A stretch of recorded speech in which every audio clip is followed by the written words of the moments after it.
ವ್ಯಕ್ತಿಯೊಬ್ಬನನ್ನು ತಳ್ಳಿ ಅವನ ಕೈಯಲ್ಲಿದ್ದ ಕವರ್ಗಳನ್ನು ಕಿತ್ತುಕೊಂಡು ಹೋಗುತ್ತಿರುವ ದೃಶ್ಯ ತಾವೀಗ ಕಾಣಬಹುದು.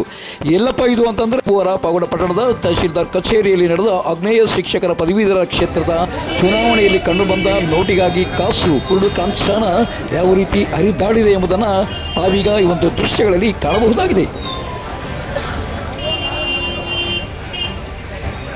ಹಣಕ್ಕಾಗಿ ಈ ರೀತಿಯಾಗಿ ಸರ್ಕಾರಿ ಸಂಬಳ ಪಡೆಯುವ ಶಿಕ್ಷಕರು ಈ ರೀತಿಯಾಗಿ ಪೀಕುತ್ತಿದ್ದರೆ, ಕವರ್ಗಳನ್ನು ಆ ವ್ಯಕ್ತಿಯಿಂದ ಕಿತ್ತುಕೊಂಡು ಪರಾರಿಯಾಗುತ್ತಿದ್ದರೆ ಸಮಾಜ ಎತ್ತ ಕಡೆ ಸಾಗುತ್ತಿದೆ ಎಂಬುದನ್ನು ನಾವು ಯೋಚನೆ ಮಾಡಬೇಕಾಗಿದೆ. ಕಳೆದೊಂದು ವಾರದಿಂದ ಈ ಒಂದು ಆಗ್ನೇಯ ಶಿಕ್ಷಕರ ಪದವೀಧರ ಕ್ಷೇತ್ರದ ಚುನಾವಣೆಯಲ್ಲಿ ಶಿಕ್ಷಕರಿಗೆ ಭಾರೀ ಬಾಡೂಟ ಮತ್ತು ಮಧ್ಯಾರಾಧನೆ ತೋಟಗಳಲ್ಲಿ ನಡೆದಿದೆಯಂತೆ. ಇನ್ನು ಕಾಂಗ್ರೆಸ್, ಬಿಜೆಪಿ ಮತ್ತು ಪಕ್ಷೇತರ ಅಭ್ಯರ್ಥಿಗಳು ಸಹ ಓಟಿಗಾಗಿ ನೋಟನ್ನು ಹಂಚಿದ್ದಾರೆ ಎಂಬ ಮಾತು ಬರುತ್ತಿದೆ. ಎಲ್ಲರ ಬಳಿಯೂ ಹಣವನ್ನು ಪೀಕಿರುವ ಶಿಕ್ಷಕರು ಯಾರಿಗೆ ಮತ ಹಾಕಿದ್ದಾರೋ ಎಂಬುದು ಬ್ರಹ್ಮನಿಗೆ ಗೊತ್ತು. ಇನ್ನು ಸೋಮವಾರ ದಿವಸ ತಹಶೀಲ್ದಾರ್ ಕಚೇರಿಯಲ್ಲಿ ಒಂದು ಚುನಾವಣೆ ನಡೆದ ಹಿನ್ನೆಲೆಯಲ್ಲಿ ಸಾರ್ವಜನಿಕರಿಗೆ ಮತ್ತು ರೈತರಿಗೆ ತೊಂದರೆಯಾಗಿದೆ ಎಂದು ಕೆಲ ಸಂಘ ಸಂಸ್ಥೆಗಳ ಮುಖಂಡರು ಆಕ್ರೋಶವನ್ನು ಹೊರಹಾಕಿದ್ದಾರೆ. ಸರ್ಕಾರದವರ ಕಡೆಯಿಂದ ಬೇರೆ ಕಡೆ ಎಲೆಕ್ಷನ್ ಮಾಡಲಿ ಅಂತ ಇದು ಮಾಡ್ತಾ ಇದ್ದೀವಿ ಸರ್. ಬೆಳಗ್ಗಿಂದ ಜನರಿಗೆ ಸಿಕ್ಕಾಪಟ್ಟೆ ತೊಂದರೆ ಆಗ್ತಾ ಇದೆ. ಪಾಣಿ ತಗೊಳಕ್ಕೆ ಆಗ್ತಿಲ್ಲ, ಆಧಾರ್ ತಿದ್ದುಪಡಿಗೆ ಬರ್ತಾ ಇದ್ದಾರೆ, ಹೋಗ್ತಾ ಇದ್ದಾರೆ. ಅದರಿಂದ ತಹಶೀಲ್ದಾರ್ ಸಾಹೇಬರು ಗಮನ ಹರಿಸಿ ಮುಂದಿನ ಸತಿಗೆ ಬೇರೆ ಕಡೆ ಚುನಾವಣೆ ನಡೆಸಬೇಕು ಅಂತ ಹೇಳ್ಬಿಟ್ಟು ಕೋರ್ಕೊಂತಾರೆ. ರೈತ ಮಕ್ಕಳಿಗೆ ಇವತ್ತು ಸೋಮವಾರ ಸಂತೆ ಒಂದು ದಯವಿಟ್ಟು ಸ್ಕೂಲ್ ಮಕ್ಕಳಿಗೆ ಕ್ಯಾಶ್ ಇನ್ಕಮ್ ಎಲ್ಲ ತೊಂದರೆ ಆಗ್ತಾ ಇದೆ. ನೆಕ್ಸ್ಟ್ ಎಲೆಕ್ಷನ್ ಮಾಡಬೇಕಾದ್ರೆ ತಾಲೂಕು ಆಫೀಸ್ ಒಳಗೆ ಮಾಡಬಾರ್ದು, ಎಲ್ಲ ಹೊರಗಡೆ ಮಾಡಬೇಕು ಅಂತ ನಾವು ಕೋರ್ತಾ ಇದ್ದೀವಿ. ಒಟ್ಟಿಗೆ ದೂರ ಮಾಡಿ ಅಂತ ಕೋರ್ತಾ ಇದ್ದೀವಿ. ಏನು ನಿಮ್ಮ ಹೆಸರು? ನಮ್ಮ ಹೆಸರು ರಾಮಾಂಜನೇಯ ಅಂತ. ನಿಮ್ಮ ಹೆಸರು? ನಮ್ಮ ಹೆಸರು ಕೊಡ್ಕೊಡಕ್ಕೆ ಚಿಂತೆ ಅಂತ ಹೇಳಿ. ಸರ್, ನಮ್ಮ ನರಸಣ್ಣ ಅಂತ ತಾಲೂಕು ಪ್ರಧಾನ ಕಾರ್ಯದರ್ಶಿ ರೈತ ಸಂಘ.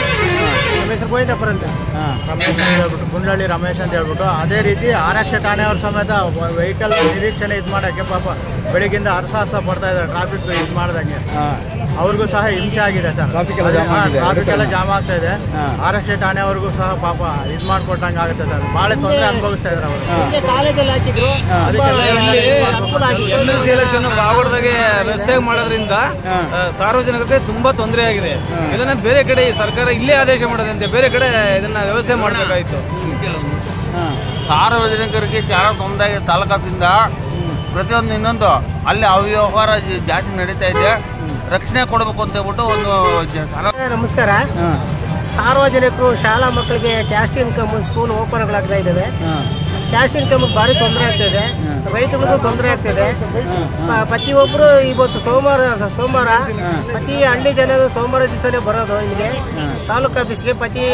ಇವಾಗ ತಾಲೂಕು ಆಫೀಸರ ಎಲೆಕ್ಷನ್ ನಡೆಯೋದ್ರಿಂದ ಅವರು ಅಫಿಷಿಯಲ್ಗೆಲ್ಲ ರಜೆ ಕೊಡ್ಬೇಕಾಯ್ತು. ರಜೆ ಕೊಟ್ಟಿಲ್ಲ, ಆಫೀಸ್ ತೆಕ್ಕೊಂಡಿದ್ದಾರೆ ಒಳಗಡೆ ಎಲ್ಲನೂ. ಅದರಿಂದ ಅವ್ರಿಗೆ ಡ್ಯೂಟಿ ಕೊಡೋರು ಡ್ಯೂಟಿ ಹಾಕ್ಕೊಟ್ರು, ರಜೆ ಹಾಕ್ಬೋದಾಯ್ತಲ್ಲ. ಯಾಕೆ ರಜೆ ಕೊಟ್ಟಂಗಿದ್ದಾರೆ? ಆಫೀಸ್ ಮಾತ್ರ ಬಾಗಿಲು ತಕ್ಕಡೆ ಕುತ್ಕೊಂಡವ್ರೆ, ಸಾರ್ವಜನಿಕರಿಗೆ ಮಾತ್ರ ತೊಂದರೆ ಮಾಡ್ತಾ ಇದ್ದಾರೆ. ಇದು ಮುಂದಿನ ದಿನಗಳಲ್ಲಿ ಇಲ್ಲಿ ಎಲೆಕ್ಷನ್ನು ಇಲ್ಲಿ ನಡೆದಂಗೆ ಮುಂದಿನ ದಿನಗಳಲ್ಲಿ ಕ್ರಮ ತಗೋಬೇಕಂತ ನಮ್ಮ ಚುನಾವಣೆ ನಡೆದ ತಹಶೀಲ್ದಾರ್ ಕಚೇರಿಯ ಅಕ್ಕಪಕ್ಕ ಮುಂಭಾಗ ಎಲ್ಲ ಪಕ್ಷಗಳಿಂದ ಶಾಮೀನೆ ಹಾಕಿ ಮತಯಾಚಿಸುತ್ತಿರುವ ದೃಶ್ಯ ಕಂಡುಬಂತು. ಈ ವೇಳೆ ಶಿಕ್ಷಕರ ನಡುವೆ ಮತಯಾಚನೆಯ ವಿಚಾರವಾಗಿ ಗದ್ದಲ ಉಂಟಾಯಿತು. ಈಗ ಸಿಪಿಐ ಸುರೇಶ್ ಮತ್ತು ಪೊಲೀಸರು ಈ ಒಂದು ಗಲಾಟೆಯನ್ನು ತಹಬದಿಗೆ ತಂದಿದ್ದಾರೆ. ಇನ್ನು ಸಂಜೆ 4 ಗಂಟೆ ನಂತರ ಶಿಕ್ಷಕರೊಬ್ಬರು ಮತದಾನ ಮಾಡಲಿಕ್ಕೆ ಬಂದಾಗ ಪೊಲೀಸರು ಮತದಾನಕ್ಕೆ ಅವಕಾಶ ಮಾಡಿಲ್ಲ. ಇದೇ ವಿಚಾರವಾಗಿ ಶಿಕ್ಷಕರು ಮತ್ತು ಬಿಜೆಪಿ, ಕಾಂಗ್ರೆಸ್ ಮತ್ತು ಜೆಡಿಎಸ್ ಪಕ್ಷದ ಮುಖಂಡರು ಆಗ ಶಿಕ್ಷಕರ ನಡುವೆ ಸಣ್ಣ ಪ್ರಮಾಣದ ಗಲಾಟೆ ಉಂಟಾಗಿದೆ. ಆಗ ಮತ್ತೆ ಪುನಃ ಸಿಪಿಐ ಸುರೇಶ್ ಮತ್ತು ಪೊಲೀಸರು ಈ ಒಂದು ಗಲಾಟೆಯನ್ನು ಹತೋಟಿಗೆ ತಂದಿದ್ದಾರೆ.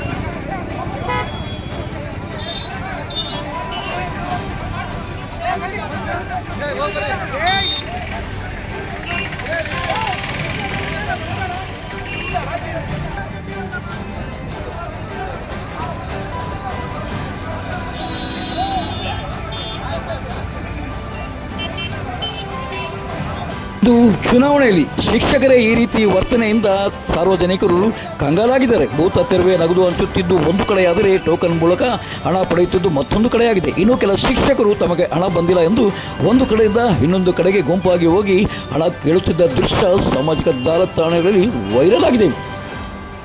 ಇಂತಹ ಚುನಾವಣೆಗಳು ನಮಗೆ ಬೇಕಿತ್ತ ಎಂಬ ಯೋಚನೆಯೇ ಎಲ್ಲರನ್ನು ಕಾಡುತ್ತಿದೆ. ಮಹದೇವ್ ಜೊತೆ ಸತ್ಯ ಲೋಕೇಶ್, ಪಾವಗಡ ಪವರ್ ನ್ಯೂಸ್.